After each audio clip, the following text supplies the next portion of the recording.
Hello and welcome to Flippin Through, the internet's #1 Mad Magazine news, review, and interview channel. And today we're flipping through Mad Magazine number 219, released December 1980. Our price, 75 cents, which is indeed cheap. But before we do that, please let me remind you, hit like, hit subscribe, and leave a comment down below. We did it. Mission accomplished. Imagine me as George W. Bush standing aboard a United States aircraft carrier with mission accomplished on the, what is that called? The island? I forget what it's called. It's been a while since I've been in the Navy, boys.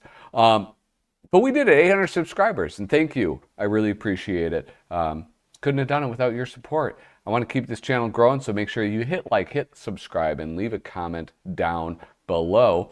Want to support me in another way? Patreon.com/flippinthrough. Go to the website right now. Link is down in the description.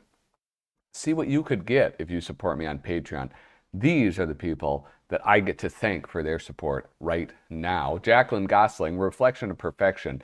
Frank Snyder, Misimo, David Strickler, Megan McInerney, Shane Buckley, Bobby Weigel, Cam Hayden, Rob Wilson, Rod Meadsbury, Andrew Goldfarb, Casey Ori, and Little Cozy Nostro. Thank you guys so much for the support, and I hope I can keep on earning it. With that, let's get back over here. Let's get this, me, right back in the picture. Look at this. 219, we have the rare Don Martin cover. Don Martin is, he's got the firefighters out in force. One is fighting the fire. The other's, taking care of, he's helping where he can help. He can't, only one person can be on the nozzle end of the hose. So what's he doing? He's helping still. Now you're used to seeing things on the cover depicting things that are in the magazine, like Spider-Man on the cover. There's going to be Spider-Man related stuff, like probably a movie spoof, probably a mad look at Spider-Man. Who knows? What do you think? Do you think that we're going to get a whole theme of Don Martin firefighter gags? That's a little far-fetched, I think.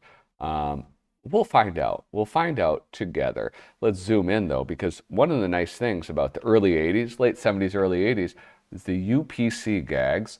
This one,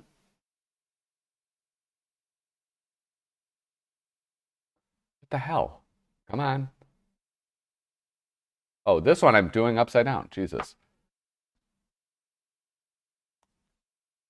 Effect of recession on Italy's pasta production last year and this year. Pasta production is down. Oh, mamma mia. That's what they say. That's what those Italians say when they're surprised. Here we have, look at that, the MAD board game. I feel like it was not that long ago I got to talk about this. If you haven't played it, the MAD board game and the MAD card game are so cool. This does not trip the ad alert alarm, as eagle-eyed viewers will know. I consider this a house ad, so we'll leave it at that. Here we have, let's look at this quotation, the wit and wisdom of Alfred E. Neuman. It says, after listening to all the campaign speeches, it's easy to see why they call politics the most promising of careers. Because the speeches are filled with promises. I get it. Anyway, let's move on. Look at that, some classic suicide humor. Why kill yourself just because you missed the last issue at the newsstand? Subscribe to MAD and have it mailed to your home. So Paul Coker Jr. suicide ad. I need to start making a list of all the suicide ads. Look at, there's a guy picking up all the litter in the park, and this man is hiding under a great big piece of litter, hoping to have his heart penetrated by the little spike. Poor dude. Anyway, there was not a lot about this letters page that I really wanted to talk about. So we're just going to move on along. This is Little Starlings. Mort Drucker,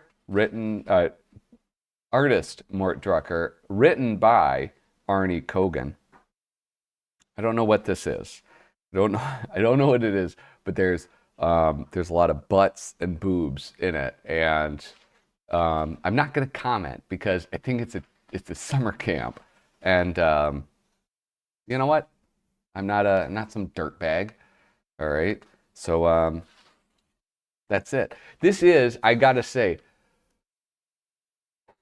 you guys know how I feel about reading. You know how I feel about the movie parodies. I do kind of like them. Is this Mickey Rooney?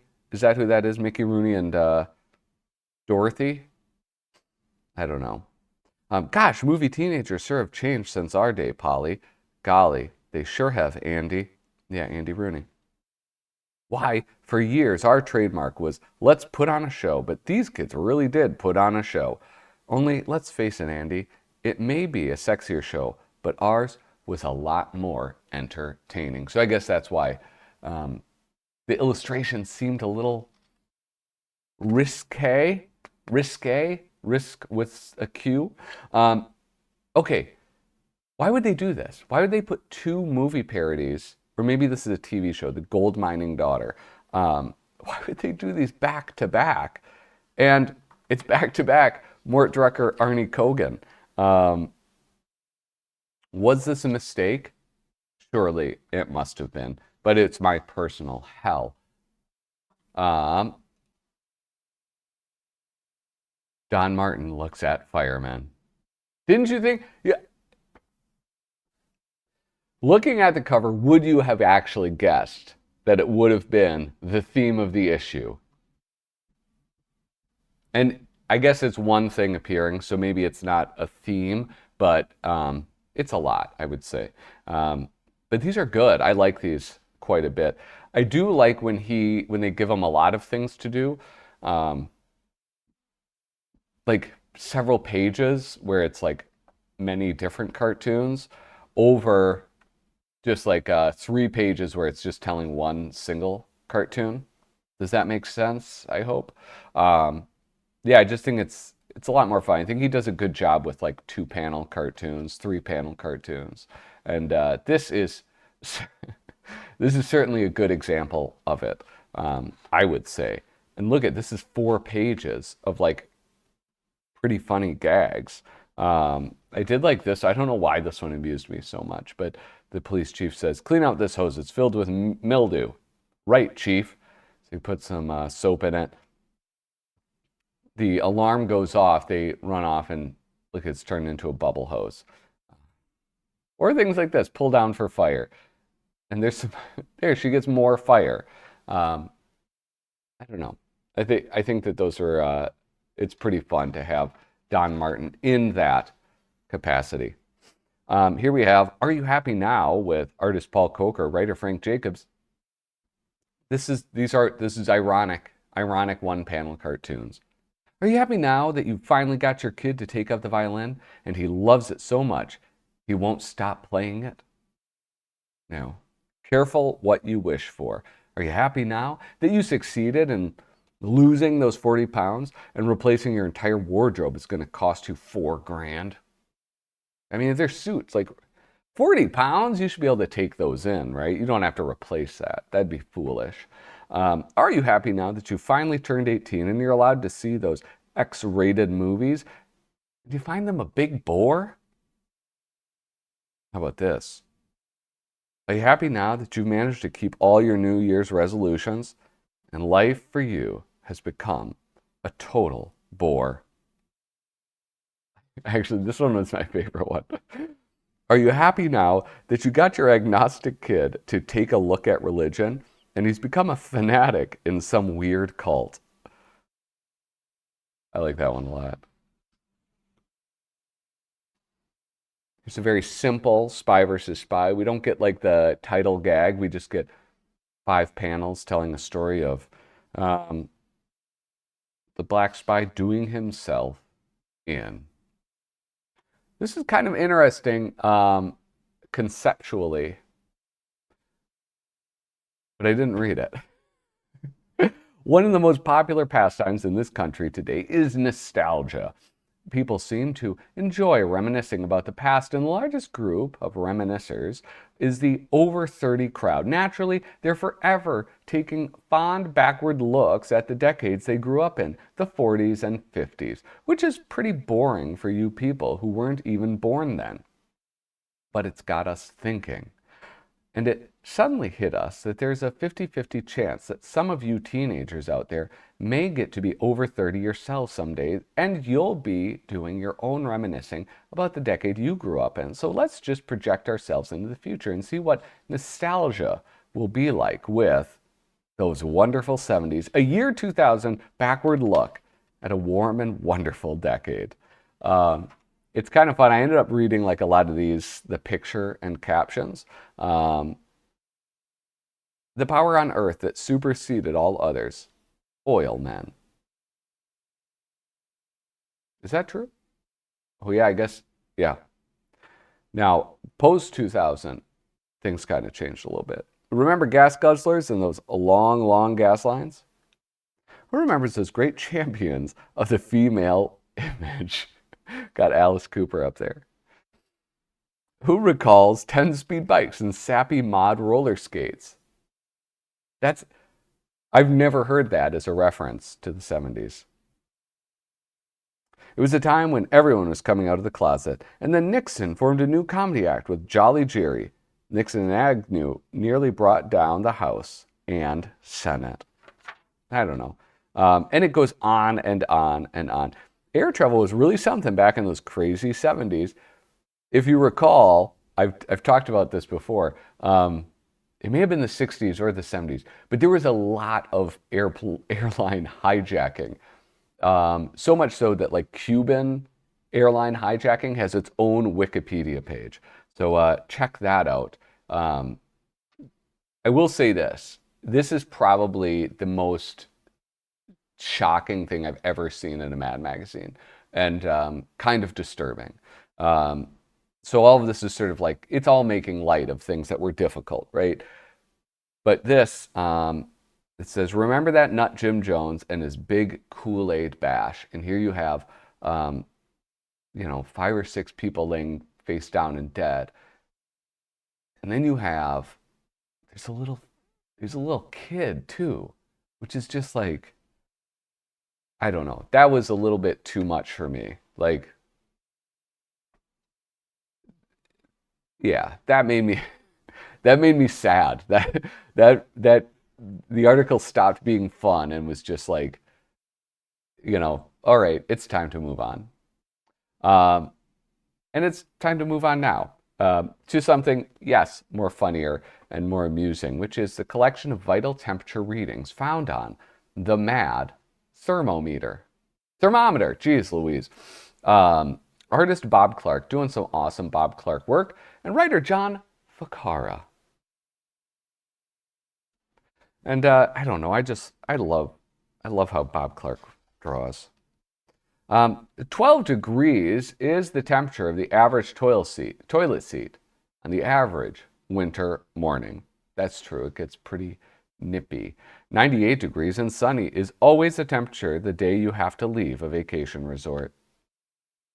27.3 degrees is how much cooler the wind against your ears feels right after a short haircut. Ladies don't understand that pain of a short haircut.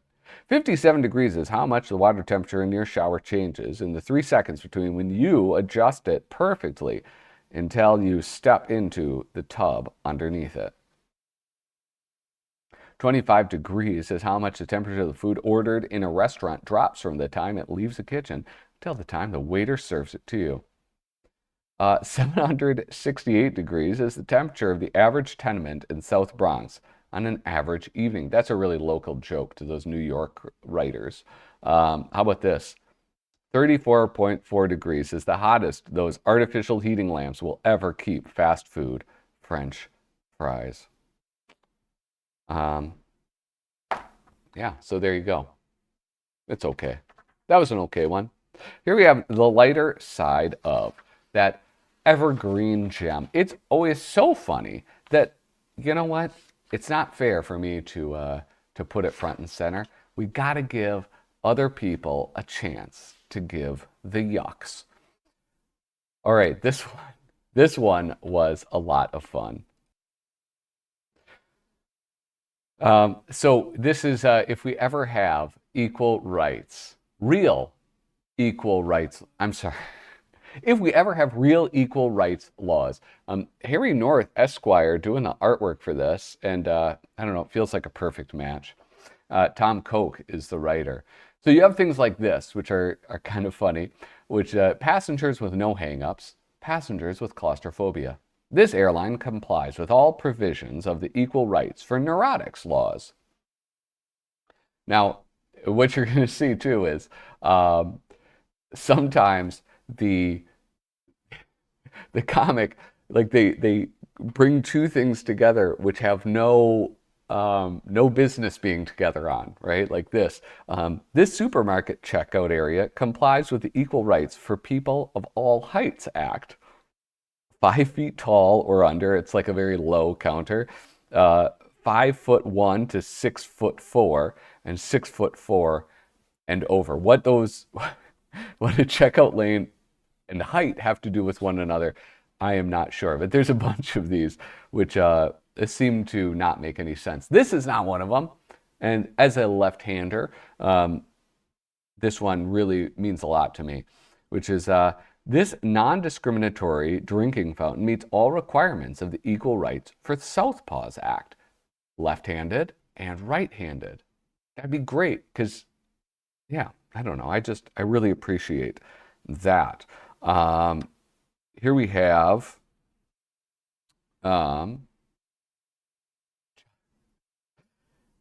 Chubby's Angels, 8 tonight on Channel 7, starring Two-Ton Tubbleman, Big Bertha Bittner, Boom Boom Lillardi.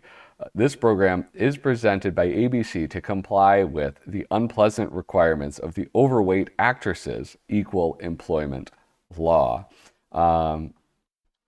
Here we have the Central Public Library. This faculty provides equal accommodations to all mental minorities, including imbeciles and eggheads, because they're both minorities. The super dumb and the super smart are, most of us are just average intelligence, as the idea of average implies. 60 to 90 IQ range, coloring books, trashy novels, Mad Magazine. 90 to 130 IQ range, general reference, general fiction, general biographies. 130 and up IQ range, philosophy, relativity, insufferability. It's great. What's not to love? More, this is a follow-up article, more, wait till you get home and find that while you were at the laundromat, your old boyfriend who made good in Hollywood has dropped by as a surprise. During your vacation, all your homemade apple cider fermented. See, this is where you get insight into people's weird lives. Like Paul Peter Porges, he hangs with people that ferment apple cider, I guess, or make apple cider, but then it ferments and the bottles crack. The rent strike you organize has failed. And your neighbor has sold his house to the Hells Angels. Yeah, that would be probably the worst out of all of these. Wait till you get home and find out that your mother's thrown out your complete mint collection of Mad Magazine. Thankfully, I never had to suffer such a horrible, horrible thing. Here we have the worst books of the year, worst selling books of the year, not the worst, of the year. Let's zoom in. They could be very good books. Out of the NFL closet, I, of course, had to focus on this one because it's about a Minnesota Viking, Lamar Tough Turkey Noonan, Chapter 1. Now It Can Be Told. You know me as a former all-pro linebacker for the Minnesota Vikings. You've seen me eat dirt, grind ball carriers into the turf, and maim blockers and quarterbacks, but very few of you know who I am or what I am off the field. Okay, the time has come to, as we say, let it all hang out. What I am about to reveal may surprise and appall many of you. Frankly, I don't care. I lived too long with my secret and I've got to unload it. The best way to do it, I have decided, is to just say it. So here goes. All my life, I've been an overt straight, a flaming heterosexual. In view of what you know about pro football players, does this shock you? I've got some more news for you.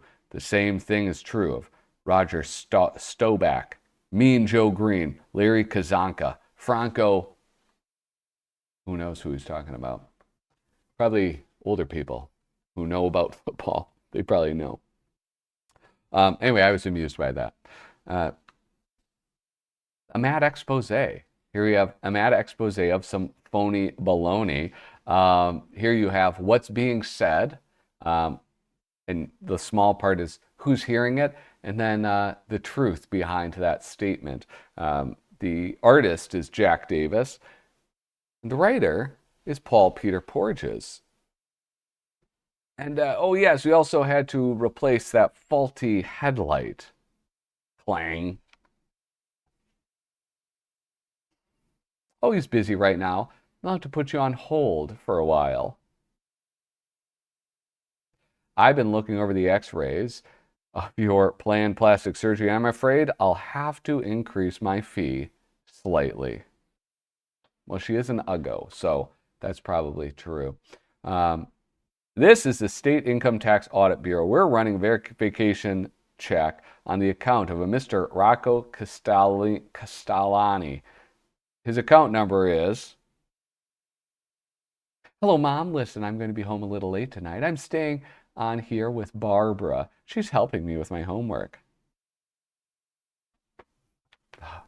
Can't believe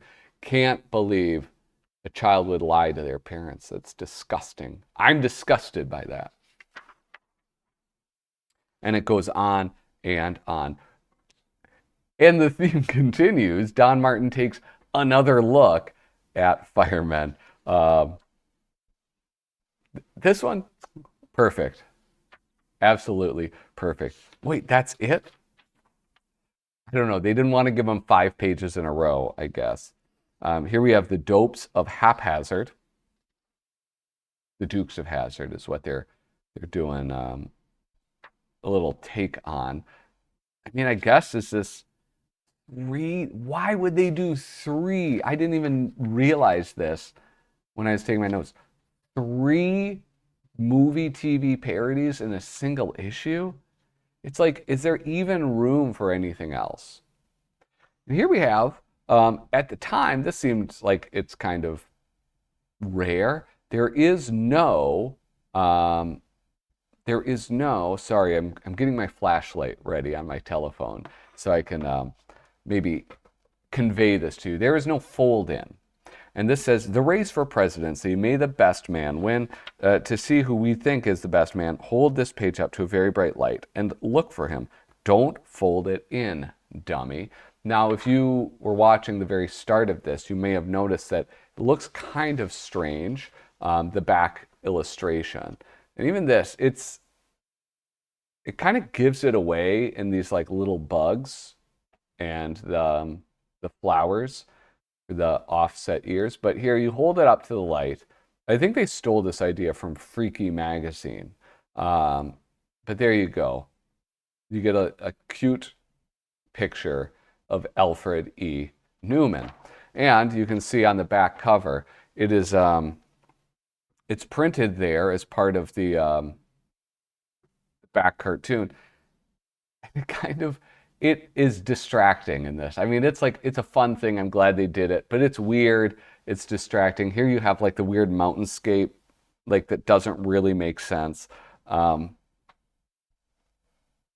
well, I don't know. You miss 100% of the shots that you don't take.